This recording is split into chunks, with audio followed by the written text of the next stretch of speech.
اخبار کوتاه، دقیق و مهم روز چهارشنبه. شاروالی کابل میگوید خیاطخانه ریاست تنظیف با وسایل جدید مجهز گردید. مسئولین ریاست زراعت، آبیاری و مالداری ننگرهار میگوید در ولسوالی بټیکوټ این ولایت 2 کانال به ارزش 12 میلیون افغانی به بهره برداری سپرده شد. در صحن تعمیر اداری ناحیه نهم یک باب مسجد به نام الفت بعد از اتمام کاری با سازی آن از سوی شاروال کابل آقای مولوی عبدالرشید در حضور بزرگان قومی و اهالی آن ناحیه به بهره برداری سپرده شد.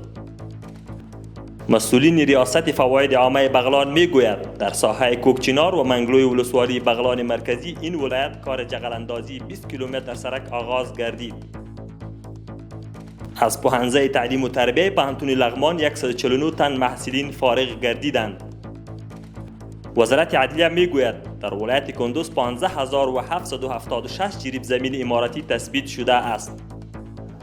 اداره تعلیمات تکنیکی و مسلکی میگوید شاگردان این اداره یک طایره نظامی ساخته است. وزیرخان قماندان عمومی پلیس محلی ولسوالی نرنگ ولایت کنر در اداره اسبق از طریق کمیسیون تماس با شخصیت‌های افغان از ایران به کشورش بازگشت.